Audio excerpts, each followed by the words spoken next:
ನಿಮ್ಮ ಯೋಗ್ಯತೆಗೆ ರೈತರ ಕಣ್ಣೀರನ್ನು ಒರೆಸೋದಕ್ಕೆ ಸಾಧ್ಯ ಆಗದೆ ಹೋದ್ರೆ ತತ್ಕ್ಷಣ ರಾಜೀನಾಮೆ ಕೊಟ್ಟು ಬನ್ನಿ. ನಿಮ್ಮ ಕಾಂಗ್ರೆಸ್ ಸರ್ಕಾರದಿಂದ ರೈತರ ಬದುಕನ್ನು ಹಸನು ಮಾಡೋದಕ್ಕೆ ಸಾಧ್ಯ ಇಲ್ಲ. ಮಾತೆತ್ತಿದ್ರೆ ಗ್ಯಾರಂಟಿಗಳ ಬಗ್ಗೆ ಮಾತನಾಡ್ತಾರೆ. ಯಾವ ಕಾಂಗ್ರೆಸ್ ಸರ್ಕಾರ ಮೋದಿಯವರ ಪ್ರಧಾನಮಂತ್ರಿ ಕಿಸಾನ್ ಸಮ್ಮಾನ್ ಯೋಜನೆ 6,000 ರೂಪಾಯಿ ಕೊಡ್ತಾ ಇದ್ರು, ಯಡಿಯೂರಪ್ಪ 4,000 ರೂಪಾಯಿ ಕೊಡ್ತಾ ಇದ್ರು, ಅದನ್ನು ಕಿತ್ಕೊಳ್ತಕ್ಕಂಥ ಕೆಲಸ ಮಾಡಿದ್ರು. ರೈತ ವಿದ್ಯಾನಿಧಿಯನ್ನು ಕೊಡ್ತಕ್ಕಂಥ ಕೆಲಸ ಮಾಡಿದ್ರು ಸನ್ಮಾನ್ಯ ಬಸವರಾಜ ಬೊಮ್ಮಾಯಿಯವರು. ಅದನ್ನು ಕೂಡ ಕಾಂಗ್ರೆಸ್ ಸರ್ಕಾರ ಬರ್ತಿದ್ದಂಗೆ ನಿಲ್ಲಿಸ್ತಕ್ಕಂಥ ಕೆಲಸ ಮಾಡಿದ್ರು. ಅಷ್ಟೇ ಅಲ್ಲ, ಇವತ್ತು ನಾವು ಹೋರಾಟವನ್ನು ತೆಗೆದುಕೊಂಡಿರ್ತಕ್ಕಂಥ ವಿಚಾರ, ಅನೇಕ ವಿಚಾರಗಳನ್ನ ನಾವು ತೆಗೆದುಕೊಂಡಿದ್ದೇವೆ.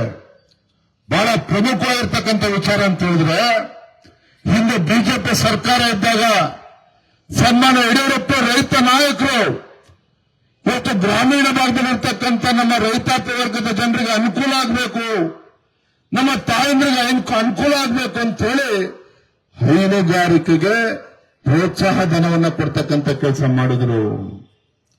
ಈ ಯೋಗ್ಯತೆಗೆ ಕಾಂಗ್ರೆಸ್ ಸರ್ಕಾರಕ್ಕೆ ಕಳೆದ 3 ವರ್ಷದಲ್ಲಿ ಆ ಪ್ರೋತ್ಸಾಹ ಧನವನ್ನು ಕೂಡ ಕೊಡೋದಕ್ಕೆ ಸಾಧ್ಯ ಆಗದೇನೆ ಸುಮಾರು 800,000 ಕೋಟಿ ರೂಪಾಯಿಗಳು ಇವತ್ತು ರೈತರಿಗೆ ಹೋಗ್ತಕ್ಕಂಥ ಪ್ರೋತ್ಸಾಹ ಧನವನ್ನು ಕೂಡ ಹೈನುಗಾರಿಕೆ ಹಣವನ್ನ ಇವತ್ತು ಸರ್ಕಾರ ಇವತ್ತು ತನ್ನ ಖಜಾನೆಯಲ್ಲಿ ಬಚ್ಚಿಟ್ಕೊಳ್ತಕ್ಕಂಥ ಕೆಲಸ ಮಾಡಿದ್ದಾರೆ. ಇವತ್ತು ಅಕಾಲಿಕ ಮಳೆಯಿಂದ ಇವತ್ತು ರೈತರ ಬೆಳೆಯನ್ನು ಹಾನಿಯಾಗಿದೆ. ಸೂಕ್ತ ಸಮಯಕ್ಕೆ ಪರಿಹಾರವನ್ನು ಕೂಡ ಇವತ್ತು ಕಾಂಗ್ರೆಸ್ ಸರ್ಕಾರಕ್ಕೆ ಕೊಡೋದಕ್ಕೆ ಸಾಧ್ಯ ಆಗ್ತಾ ಇಲ್ಲ. ಈಗ ನಮ್ಮ ರಾಘಣ್ಣವರೆಲ್ಲ ಮುಖಂಡರು ಮಾತನಾಡ್ತಾ ಹೇಳಿದ್ರು, ಮಳೆ ಮಾಪನ ಯಂತ್ರಗಳು ಇವತ್ತೆಲ್ಲವೂ ಕೂಡ ಹದಗೆಟ್ಟೋಗಿರ್ತಕ್ಕಂಥದ್ದು, ಎಲ್ಲ ಹಾಳಾಗೋಗಿದೆ. ನಾವು ಕೂಡ ಮುಖ್ಯಮಂತ್ರಿಗಳ ಪತ್ರವನ್ನು ಕೂಡ ಬರೆದಿದ್ದೇವೆ, ವಿನಂತಿಯನ್ನು ಕೂಡ ನಾವು ಮಾಡಿದ್ದೇವೆ.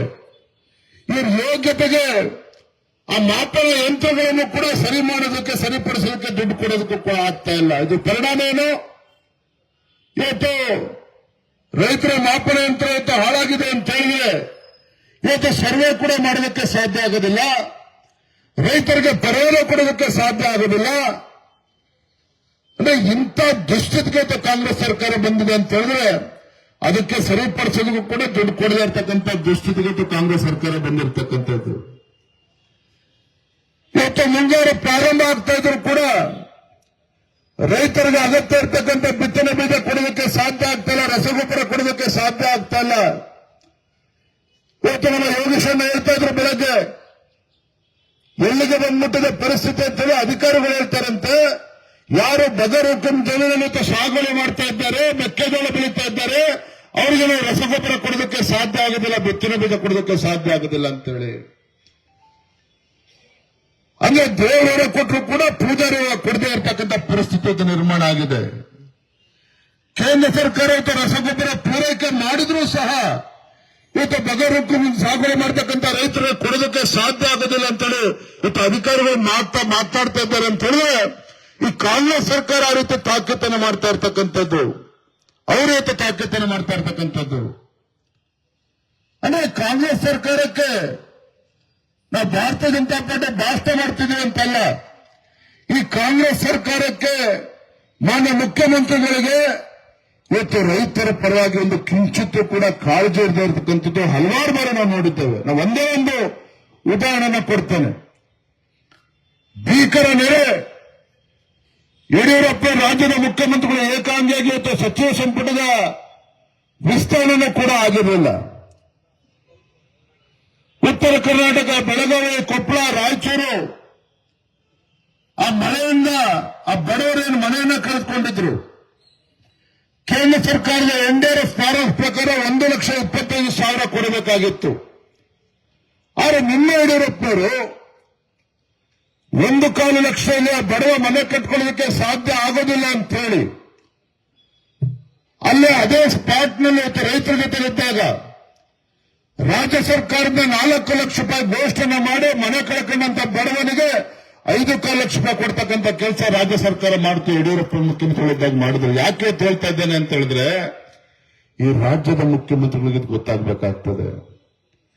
ಈ ರಾಜ್ಯದ ಮುಖ್ಯಮಂತ್ರಿಗಳು ಇವತ್ತು ಮನ್ಸು ಮಾಡಿದ್ರೆ ಯಾವ ರೀತಿ ಯಡಿಯೂರಪ್ಪನವರು ರೈತರ ಪರವಾಗಿ ಒಂದು ಒಳ್ಳೆ ಆಡಳಿತ ನೀಡಿದ್ರು ಅದನ್ನ ಕೊಡೋದಕ್ಕೆ ಸಾಧ್ಯ ಇದೆ. ಆದರೆ ಮನುಷ್ಯನಿಗೆ ಇಚ್ಛಾಶಕ್ತಿಯ ಕೊರತೆ ಇವತ್ತು.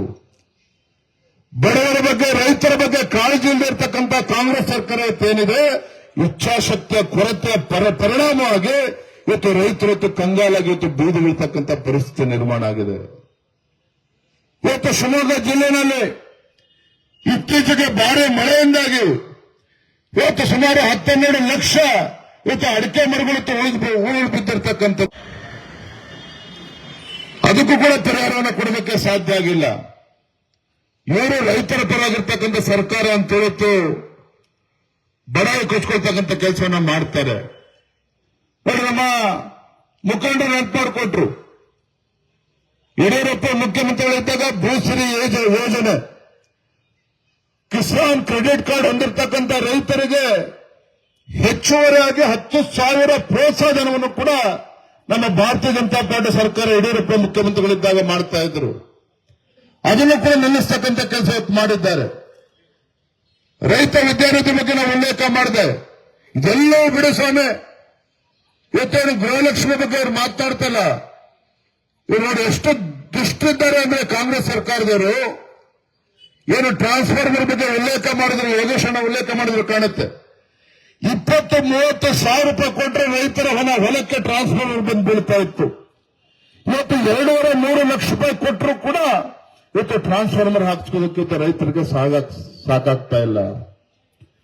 ಇಂಥ ದುಸ್ಥಿತಿಗೆ ಇವತ್ತು ಕರ್ನಾಟಕ ರಾಜ್ಯನ ತಂದಿಟ್ಟಿದ್ದಾರೆ ಅಂತ ಹೇಳಿದ್ರೆ ಇವತ್ತು ಕಾಂಗ್ರೆಸ್ ಸರ್ಕಾರದಿಂದ ಯಾವುದೇ ರೀತಿ ರೈತರ ಪರವಾಗಿ ಚಿಂತನೆಯನ್ನ ಮಾಡದೇ ಇರತಕ್ಕಂಥ ದುಸ್ಥಿತಿಗೆ ಬಂದು ನಿಂತಿರುವಂತದ್ದು ಕಾಂಗ್ರೆಸ್ ಸರ್ಕಾರ. ಹಾಗಾಗಿ ಇವತ್ತೆಲ್ಲ ವಿಚಾರಗಳನ್ನ ನಮ್ಮ ಮುಖಂಡಗಳು ಎಲ್ಲರೂ ಕೂಡ ಇವತ್ತು ಮಾತನಾಡಿದ್ದಾರೆ. ರಾಘಣ್ಣವರು ಕೂಡ ಮಾತನಾಡಿದ್ದಾರೆ. ಇವತ್ತು ನಮ್ಮೆಲ್ಲರ ಜವಾಬ್ದಾರಿ